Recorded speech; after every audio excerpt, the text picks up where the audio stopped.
Hola, ¿cómo están? Bienvenidos a Futureamos. Desde la Ciudad de México les saluda Claudia Villegas, soy periodista, emprendedora y quiero darles la bienvenida una vez más a este podcast en donde tenemos una metodología, desarrollamos una metodología para que de manera holística tengamos la oportunidad de ir al futuro a través de nuestra persona, la comunidad y nuestro entorno. Y en esta aventura de Futureamos me acompaña hasta Barcelona, van los micrófonos. Diana, ¿cómo estás? Hola Claudia, ¿qué tal? ¿Cómo estás, amigos? Hoy los saludos desde Barcelona. En efecto, soy Diana Daniels, emprendedora también mexicana, pero por muchos años viviendo fuera de México y muy involucrada en temas de telecomunicaciones, inclusión laboral y financiera. Y hoy aquí con ustedes, emocionada de contar con su presencia para que podamos descubrir cuál es el futuro que nos depara de aquí a 5, a 10 y a 25 años, para que usemos el futuro para diseñar una mejor manera de vivir, de convivir y de crecer. Hoy aquí en Futureamos hablaremos del futuro de la comida. Y para ello hemos invitado a Carlo Núñez Aguilera, quien es poblano e ingeniero en agrobiotecnología por el Tecnológico de Monterrey, con especialidad en sistemas de producción agroalimentarias. Carlo fue director de seguridad alimentaria y director general de innovación y competitividad para el gobierno del Estado de Puebla. Trabajó con la FAO implementando el proyecto de seguridad alimentaria en el Estado de Puebla. Además, es autor del libro Carne in vitro y cultivo de proteínas, la nueva nutrición. Este libro se publicará próximamente. Carlo, bienvenido. Muchas gracias, Diana, Claudia. Es un gusto estar con ustedes y que es un tema interesantísimo y que más me gustaría compartirlo con ustedes y con quienes nos escuchan. Carlo, precisamente por toda la investigación que has realizado, por todo esta experiencia que tienes en este sector, porque la verdad es que no nos imaginamos, Carlo, cómo podemos en el futuro poder tener acceso a proteína sin que se tenga que llevar todo el proceso ganadero, que es una de las industrias con más huella de carbono. Cuéntanos un poco cómo va el futuro en este sentido, cómo nos vamos a enfrentar al futuro para hacer frente a las necesidades de alimentación de la humanidad y en especial México. ¿Cómo lo ves? Es un tema muy interesante, Claudia. Pensar en cambios para algo tan fundamental como la comida realmente cuesta mucho trabajo y lo podemos ver si lo pensamos hacia el pasado. Hubo un momento en el que la única manera de tener más alimentos era ampliar la frontera agrícola. Quieres tener 1 kilo más de trigo, tienes que sembrar tantos metros más cuadrados. Esta percepción dio lugar a un sistema social, a un sistema de producción, a una época.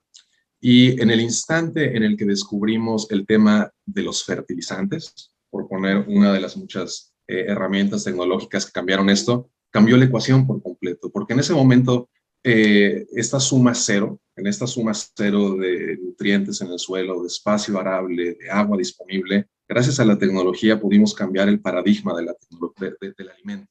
Podíamos producir más en un menor espacio, con menor esfuerzo, y esto cambió la civilización para siempre. Esto permitió la revolución verde que comenzó el Reino Unido. Y desde ese momento hasta ahorita hemos vivido pequeños momentos de refinamiento de este proceso, pero se ha mantenido exactamente igual. ¿A qué me refiero exactamente igual? Todos nos alimentamos, todos comemos para obtener energía y nutrimentos, ¿no? Eso es básicamente el proceso. ¿Por qué lo hacemos? Bueno, porque no somos plantas, podríamos resumirlo, porque no tenemos otra manera de adquirir estos bloques necesarios para nuestra vida. Estamos hablando de los 20 aminoácidos, de los 15 minerales, de las 13 vitaminas y de los 2 ácidos grasos. No los podemos generar muchos de ellos y los tenemos que consumir de algo más. Y ese algo más, típicamente en el caso de las proteínas, por ejemplo, es otro ser vivo, un animal. La carne de un animal, la secreción de un animal, que puede ser, por ejemplo, la leche, el huevo de cualquier animal. Y bajo esa lógica, nuestra mente siempre ha estado enfocada en consumir un animal. Y en ese sentido, la nutrición y la alimentación siempre se ha enfocado a hacer mínimos incrementos, mejoras. Pero el sistema es el mismo. Sigue siendo aprovechar animales muy ineficientes para obtener proteínas. Te pongo un ejemplo, piensa en una vaca. Una vaca es un contenedor de 200 litros que come tanto pasto y en 4 estómagos lo fermenta para obtener energía y bajo muchos procesos crece su masa muscular y si es vaca, o sea, una hembra, obtenemos leche. Y es un proceso sumamente ineficiente, aproximadamente 4% de efectividad tiene ese proceso. Pero estábamos atrapados en ello, no existía otra alternativa hasta hace, quiero decir, no muy poco, pero es una tecnología de más de 40 años. ¿A qué me refiero? Esa vaca, para que pueda generar músculo, que el músculo no es nada más que proteínas, la proteína de la miosina y de la actina, que están envueltos en otras proteínas. Al final todo es proteína, ¿no? El colágeno es proteína, las hormonas es proteína, la sangre es proteína, la queratina es proteína, todo es proteína en nosotros. Lo importante es proteína, casi todo lo importante. Esta instrucción de vaca produce caseína, la proteína de la leche, está en su ADN. La instrucción de nuestro pelo de crece el colágeno, Carlos, dile a tu cuerpo que produzca energía para producir colágeno, está en mi ADN, en el ADN de todos nosotros. Entonces aprovechamos esta capacidad de otros animales de sintetizar cosas a través de su ADN y aprovecharlo a nosotros. La vaca tiene en su ADN la instrucción de proteína cárnica, muchos procesos y la consumimos. Un cerdo, su ADN dice créate tales proteínas y las comemos, y así el huevo y todo. La tecnología, la biotecnología, la tecnología genética hoy en día nos permite tomar porciones de este ADN, de estas instrucciones genéticas, y colocarlos en microorganismos, hongos, bacterias, levaduras, y volverlo procesos industriales, procesos. Recordemos que les decía que una vaca es un contenedor de 200 litros con 4% de eficiencia. Estos procesos industriales son procesos que comienzan a partir de los 50,000 litros y que las eficiencias más bajas rondan el 40% y llega hasta el 80%. Hoy en día la eficiencia de una vaca es un 4 y subir un 0.1 son 15 años de trabajo con las tecnologías de hoy en día, haciendo que la vaca coma mejor, que el alimento sea balanceado, que tenga una vida. Ese 0.1, 0.2 es un cambio inmenso en la industria. Aquí estamos hablando de un orden completo de magnitud en eficiencia. Esta tecnología puede parecer del futuro, ciertamente lo es, y es que estamos viviendo en el futuro. Vivimos tiempos fascinantes. Esta tecnología existe teóricamente desde inicios de los 1900, 1930, 20, está la teoría, pero un caso que ustedes van a conocer y es muy común es la insulina. La insulina es una hormona y las hormonas son proteínas, todas ellas, complejos de proteínas brutalmente complicadas. Pero la insulina, si eres un diabético tipo 2 o 1, no quiero confundirme, mis bolas ahorita, y no te inyectas insulina, te vas a morir.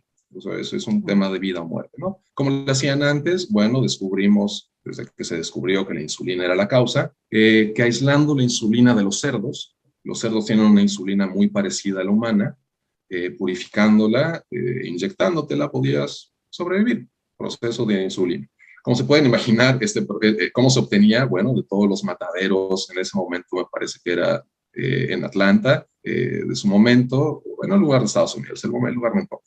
Se recolectaban todos los páncreas de los cerdos y se procesaba para extraer la insulina, lo cual pueden imaginar que es un proceso terriblemente artesanal hasta cierto punto, pero es de vida o muerte, ¿no? ¿Qué pasó? Bueno, en el 1980 y tantos, 70 y algo, en esas décadas, las fechas no son tan relevantes, se descubrió el proceso de pasar la instrucción del ADN del humano a un microorganismo, me parece que era un E. coli, un aspergillus, no me acuerdo, y obtener insulina humana, sin todos los temas religiosos, si quieren, porque venía de cerdos, sin los temas de contaminación, porque venía de cerdos de mataderos, sin temas, etcétera, etcétera, a través de un proceso industrial. Y hoy en día el 100% casi de la insulina en el mundo viene de ahí. Entonces, esta tecnología, haciendo números muy, muy gruesos, obtener una molécula, un kilogramo de molécula con estas tecnologías te cuesta $100, $120, 150. En el momento que alcancemos la línea de $10, vamos a estar en la competición con cualquier proteína animal. con cualquier proteína animal. Y aquí viene la duda de qué puedes hacer con esta tecnología. Bueno, quizá no sé si quieran elaborar en otra pregunta, pero con esta tecnología te permite ser disruptivo en absolutamente todos los campos animales. Y no solamente es alimentación, estamos hablando de salud, estamos hablando de cosmética, estamos hablando de todo. Oye, Carlos, yo creo que con toda esa descripción tan gráfica de cómo se sacan las proteínas y las insulinas de los animales para que nosotros podemos ahora consumir, la verdad es que me dan ganas de comerme esas hamburguesas que venden en Silicon Valley, que son más bien a base de plantas, que de hecho las comes y las muerdes y hasta parece que le sale juguito de carne, pero no es ni carne, ¿no? Yo quiero preguntarte, en realidad, ¿cómo lo ves esto? O sea, ¿tú crees que los mexicanos y los hispanos en general estamos listos para comer carne de diferentes fuentes alternativas? Esta es una discusión muy importante, es una discusión, tiene su parte moral, tiene su parte cultural, tiene una parte de ética personal y tiene una parte 100% casi de mercado, ¿no? Al final el mercado nos empuja mucho, pero a mi entender, o mi manera de ver las cosas, es muy complicado el cambiar los hábitos alimenticios. ¿Y por qué nos gusta la carne? Porque sabe buena, porque está rica, porque estamos acostumbrados a comerla, ¿no? Es una construcción cultural, ¿sí? Social, pero si somos muy serios, estamos matando animales para sobrevivir en un momento en el que no es necesario. Me parece que hasta este momento, quizás hasta hace unos 5 años, era una discusión estéril, porque no existían alternativas. Existían, por ejemplo, los alimentos no solamente es la nutrición. Yo diría que la nutrición hoy en día es lo mínimo de los alimentos, obviamente es lo más importante, pero dentro de sus atributos de los alimentos es lo menos importante, pero también te da experiencia y te da funcionalidad. En ese sentido, las hamburguesas que tú dices, lo que utilizan es un jugo de betabel que recrea la hemoglobina, ¿no? Cuando la muerdes, ¿no? Para que te recuerde. Pero, y es una mezcla de proteína de chícharo con un emulsificado de trigo, con bla, bla, bla, bla, bla. Son como 15 proteínas distintas que te recrean la experiencia de la carne, que nutricionalmente tiene la misma cantidad de proteínas, tiene hasta 40% menos grasa en general, pero no es carne. Es una novedad. Y además es importante porque tú ya lo habías dicho, esto no es una tecnología nueva, por lo menos estos que son el Beyond Meats y el Impossible Burger, son compañías que por lo menos tienen 10 años vivitas y coleando en Estados Unidos. Es una industria, tan solo en Estados Unidos, de 6.67 mil millones de dólares, y se prevé que para dentro de 5 años va a crecer hasta ser de 16.7 mil millones de dólares. O sea, no es pecata minuta. Y realmente sí es un mercado, pero yo lo veo más como un nicho.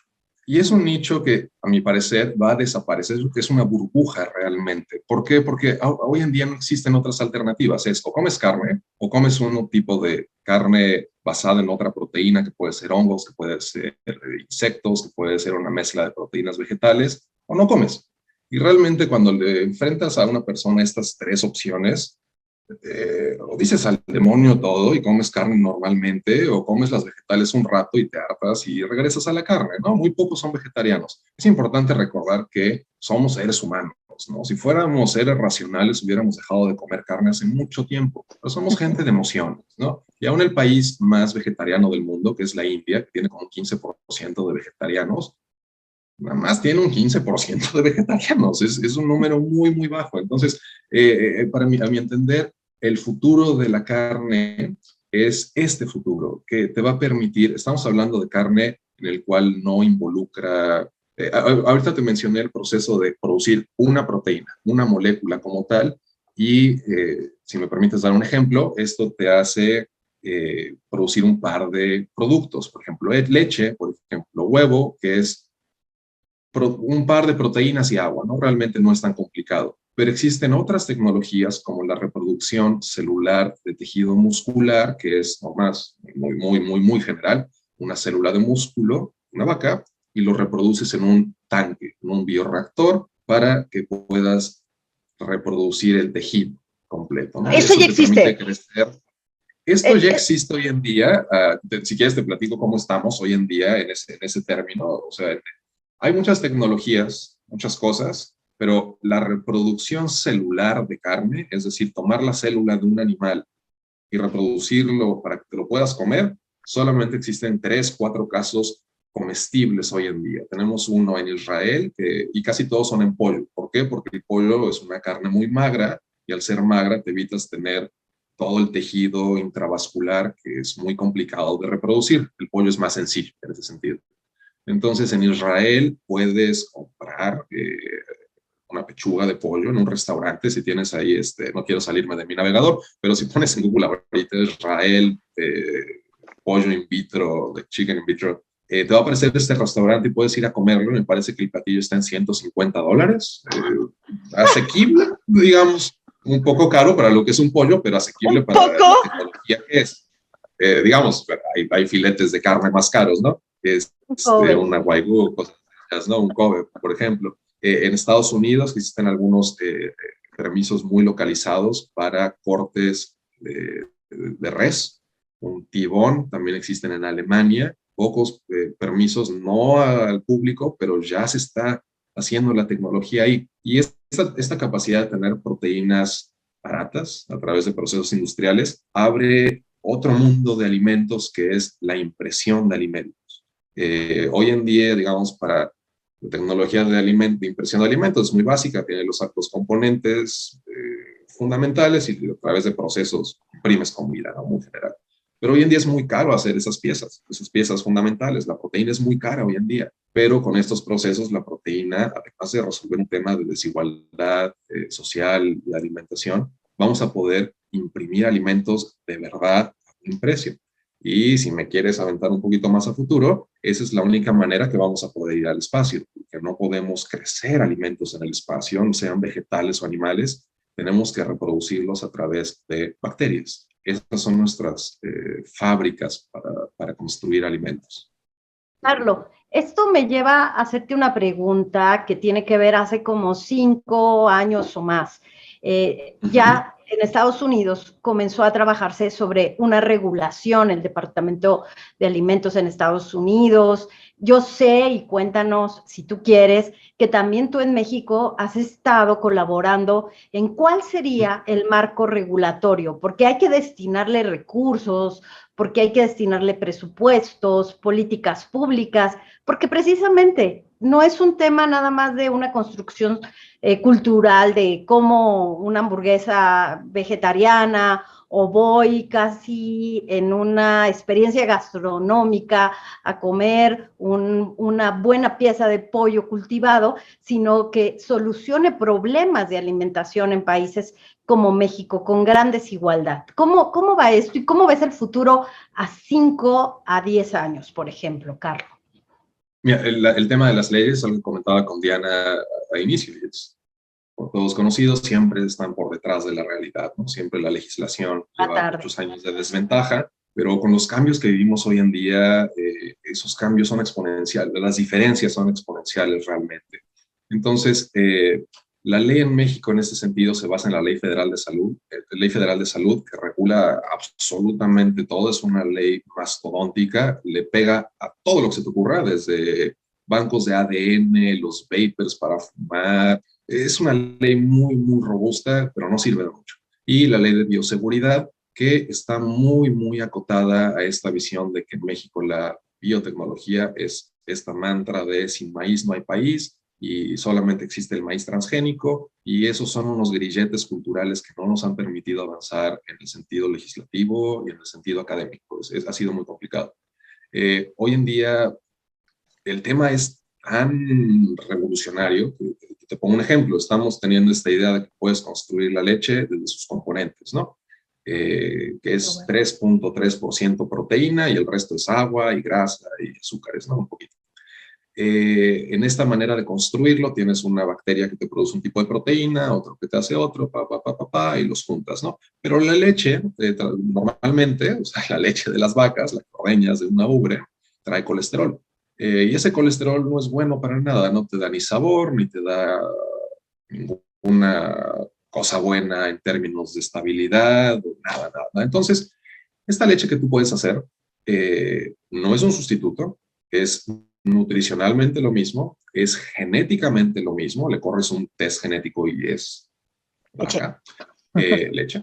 Tiene la misma textura, tiene la misma funcionalidad de que lo puedes batir para hacer un pastel o un licuado o lo que se te pegue la gana, pero es mejor que la leche porque no trae colesterol. En ese sentido, ¿lo podría llamar colesterol? Pues lo podría llamar leche, perdón. Las leyes mexicanas hoy en día ni siquiera están listas, apenas están ahí en la Secretaría de Economía, en la parte de normatividad, para las leches vegetales. Las leches vegetales, que hay mucha controversia en el mundo por el tema del mundo ganadero, de si las pueden llamar leches, tomando en cuenta que no pasa por una vaca, ¿no? Pero ahora estas cosas, tal vez ni siquiera quieres asociarla con una vaca, ¿no? Porque no tienen huella hídrica. La huella hídrica es unas 100 a 200 veces menor, no tienes el aprovechamiento de un animal que hoy en día está en boga y más con generaciones más jóvenes, que las legislaciones nos lo obligan, incluido el TEMEC. Entonces, la legislación no existe en México para este tipo de cosas porque ni siquiera saben cómo definirla. Te pongo un ejemplo rapidísimo. ¿Y crees que seguirá existiendo en los próximos 5 años esta situación? Es decir, ahorita en México no está esa legislación, no. Y construyendo sobre la pregunta que te hacía Claudia, ¿crees que en 5 años tendremos algo hecho?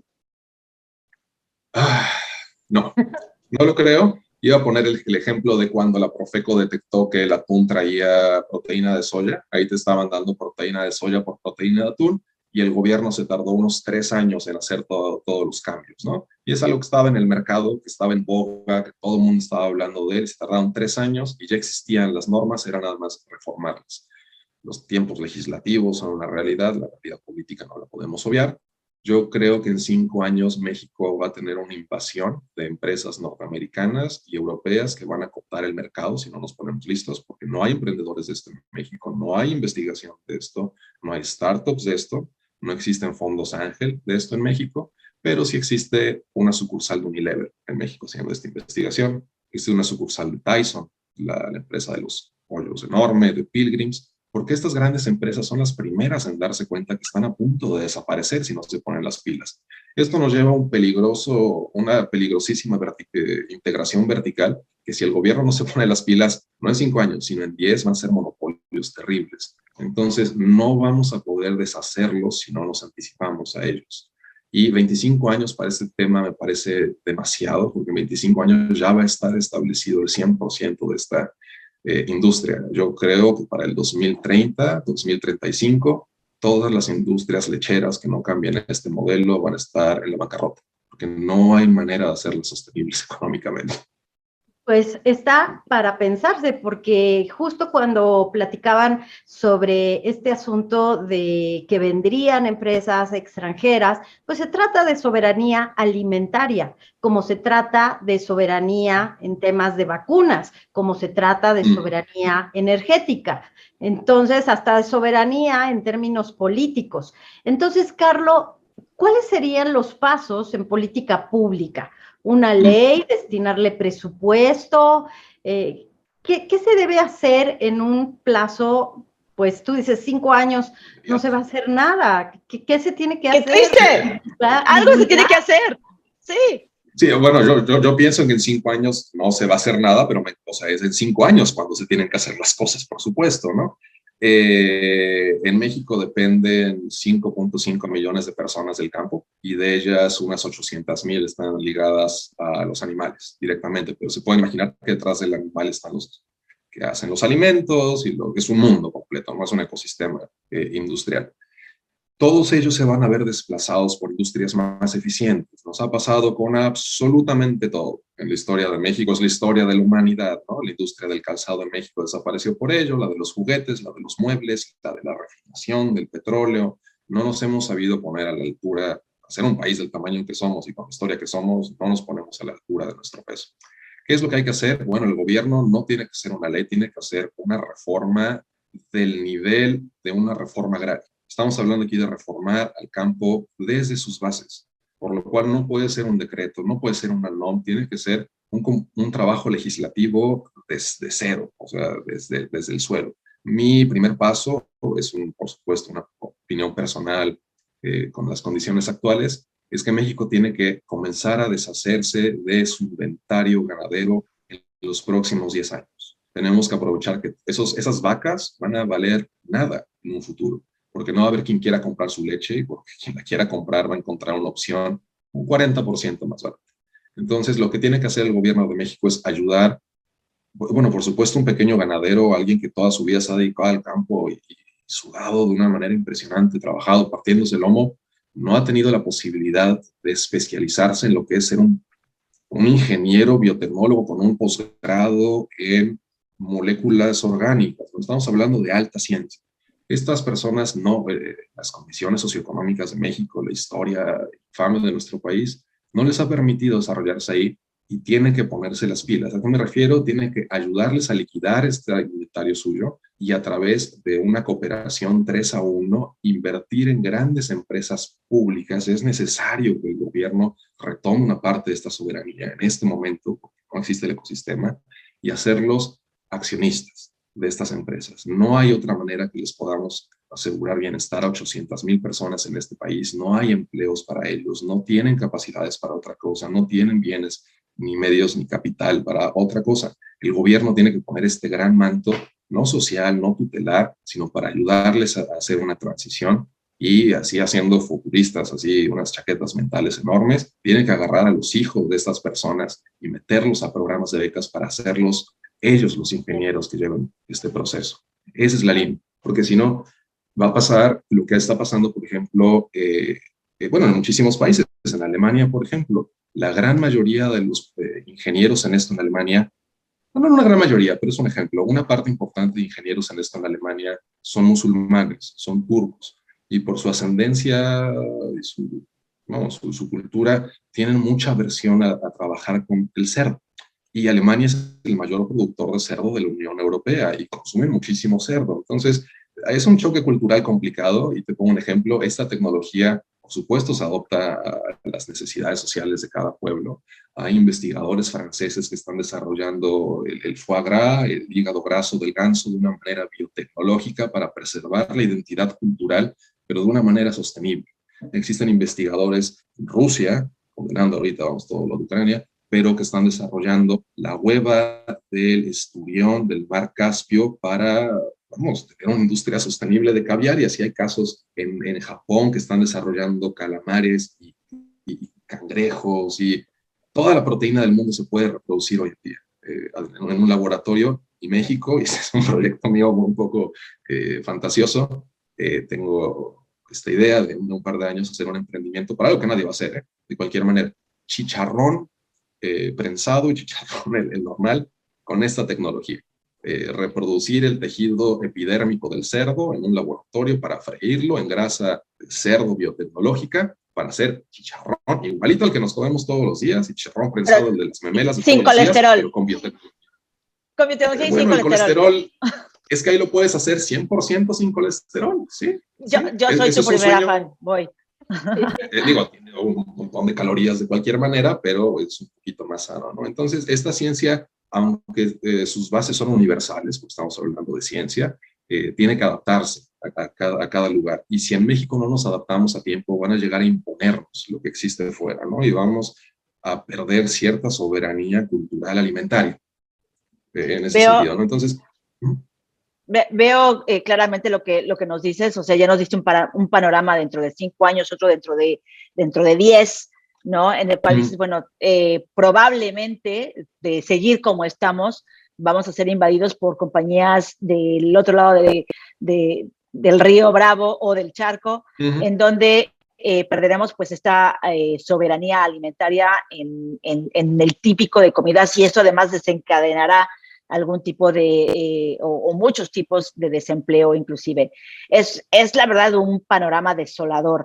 Pero si tratamos de ver en un panorama, ¿no? Ya nos has dicho qué es lo que se tiene que hacer, y suponiendo que eso se pudiera hacer, ¿cómo nos ves en el 2050? Vamos a futurear, porque de eso se trata aquí. Estamos futureando el día de hoy. ¿En el 2050? Sí, ¿cómo nos ves?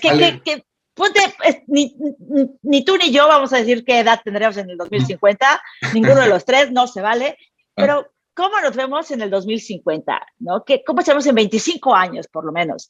¿Qué crees que va a pasar en este mundo? ¿Qué tipo de comida vamos a comer?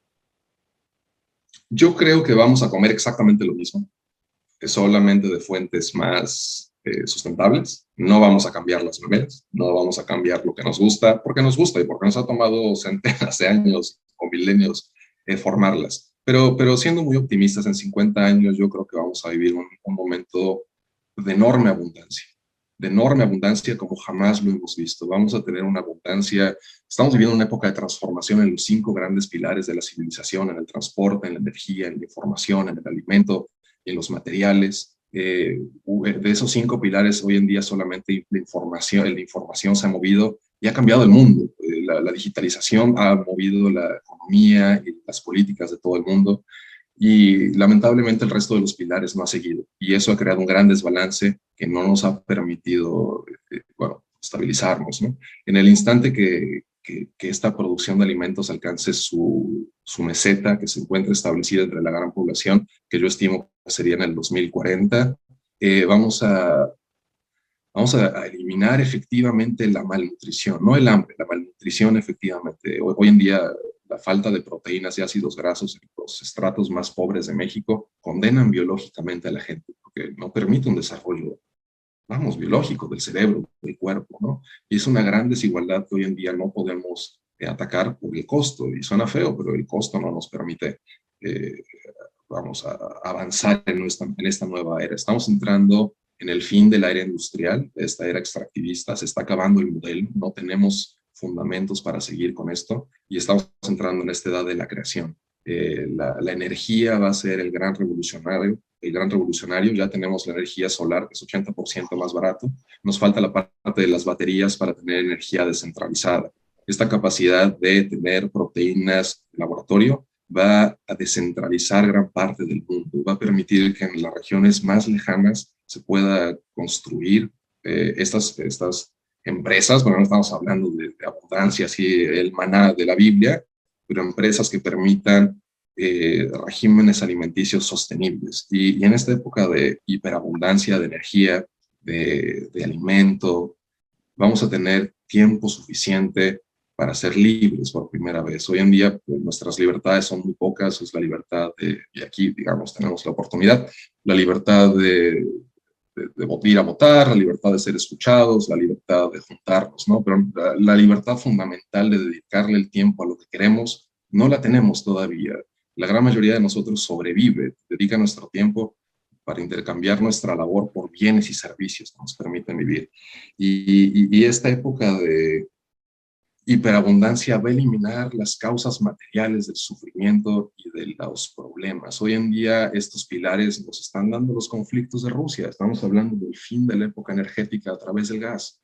Esos son los cambios que vivimos hoy en día. Entonces, para el 2050 vamos a tener tiempo para sanar a la naturaleza. Esa es una realidad, la hemos abusado, los animales, no es congruente que sigamos alimentando animales con otros animales, tener mascotas es una incongruencia moral si te pones a pensarlo, pero no tenemos otra opción, ¿no? Para el 2050 sí, para el 2050 vamos a poder que los mares se recuperen sin tener que hacer nada, simplemente el curso de la naturaleza. Y dentro de esta bonanza material que realmente, vamos, no es sustancial, aunque sea la palabra material, nos va a permitir a nosotros como personas encontrarnos, tener tiempo para nosotros, hacer una apología al no hacer nada, al encontrar tu pasión. No estoy hablando de un régimen comunista ni nada. El sistema político es lo de menos, pero esta habilidad olvidamos que pagamos no con dinero, sino con tiempo invertido para obtener este dinero. En el 2050 vamos a tener posibilidades de vivir en otra época completamente mejor que esta. Carlos Núñez, me encanta esta visión, pues, tan optimista y nos enseña por qué es importante hablar sobre el futuro, por qué es importante visualizarnos y por qué este ejercicio de hablar a 5, 10, 25 años desde mi persona, desde mi comunidad, desde mi entorno, es tan relevante lo que hacemos aquí en Futureamos. Gracias por estar con nosotros en esta emisión, Carlo. Y por favor, yo quisiera, Carlo, que en este tema tan importante del que platicamos, nos confiaras y nos regalaras algunos de los nombres de los institutos que tú estás siguiendo desde tu perspectiva especializada de cómo se ve el futuro, cómo se ve la industria, la alimentación, Carlos. ¿Qué países seguir?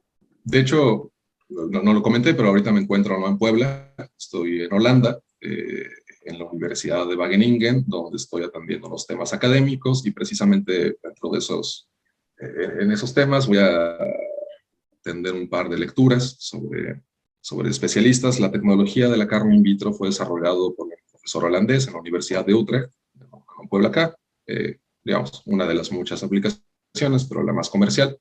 Y, por ejemplo, poniendo el escenario global, Holanda tiene un plan 2020-2030, en el cual me parece que son 10 billones de euros van a invertir para transformar su industria por completo, y una de esas líneas es la carne in vitro. Un país del tamaño de Holanda, que es el tamaño del Estado de México, tiene la mayor producción hortícola del mundo. ¿Por qué? Por la tecnología de los invernaderos. En los animales tienen la mayor producción de leche del mundo, pero tienen cuotas de gobierno que no les permite producir más.